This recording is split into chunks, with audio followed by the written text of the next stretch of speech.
When you look at an engineer, people mainly see like men. My intro to programming class only has 2 girls out of 30. My middle level programming class has 1 girl out of 20. And my AP class has 6 girls out of 19. Yeah, there's definitely a lack of women in engineering and computer science specifically. Women represent 56% of total AP test takers, but only 22% of computer science test takers are female. Women graduate with 57% of bachelor's degrees overall, but just 18% of bachelor's degrees in computer and information sciences. Of women who do have a STEM degree, only 15% end up working in a STEM career. Women are vastly underrepresented in computer science classes and careers. This is due to the culture and stereotypes that girls, specifically in the US, grow up with, causing them to shy away from careers in science and math. A lot of girls are interested in math by 4th or 5th grade, but then their interest drops off by a great deal by 8th grade. And something's going on there. I think it's largely because of the way that women are still being socialized in our society. Girls, if you look at the commercials that they show on TV, for instance, younger girls see a lot of commercials that are, encouraging them to put on different types of lipsticks or, put together a perfect dollhouse or something that maybe makes you as a young girl think that that's what you should be doing. And if you compare that to the commercials that are for boys, a lot of times the commercials for boys are a lot more centered around constructing and building and creating. Despite efforts to mend the gap, there is still much more to be done. My name is Sona and I'm a senior at TAM High. I am interested in computer science, robotics, and artificial intelligence. You're just not sure whether you should be there just because of the gender gap. In the past, not that many girls have had the opportunity to get into engineering and robotics and things like that. I kind of want to promote more girls in computer science. I have had Sona in my classes.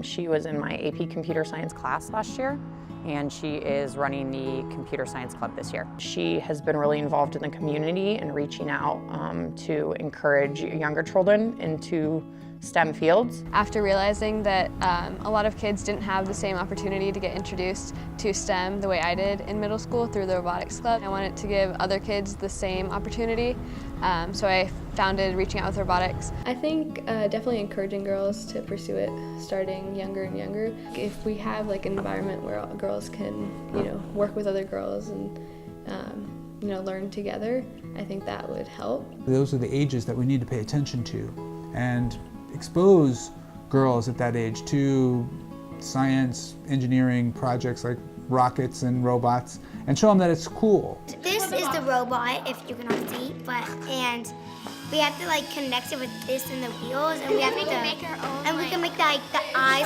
heart shaped like those. And we can using this. We're not gonna use all of it. We're only gonna use the beginning, and then we'll do our creativity at the end.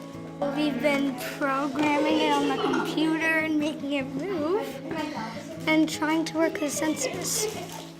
Girls are actually interested, they just might not be understanding that same opportunity. In the past, not that many girls have had the opportunity to get into engineering and robotics and things like that when they're so young, so this sort of introduces them to it when they're in elementary or middle school and lets them sort of build it from there and really get into something that can have a really big impact on their career in the future. I like the things where you discover new things, kind of in science and math. I forgot what it's called, but I want to be like that. I'm thinking of being maybe a scientist like this.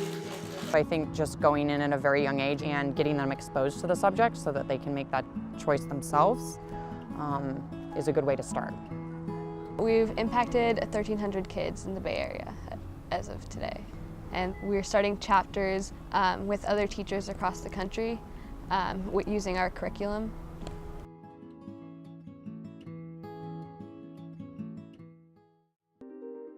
Paying more attention to the gender gap and kind of doing things like ROAR to try to help different people get introduced to these fields, I think it will close. I have a student in my lab at Berkeley, and she's been studying how robots can communicate body language. And it's a new area. And a lot of men have overlooked this because they just aren't seeing that side. So I think that's an example that this diversity, this intellectual diversity, bringing in new viewpoints, new priorities, new interests will actually advance the field of research and all fields in STEM.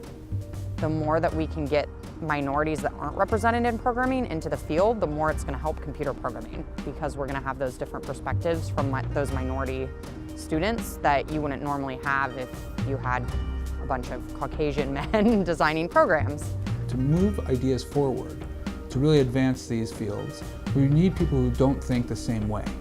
You need to bring in combinations of people, and Sona's terrific in that way.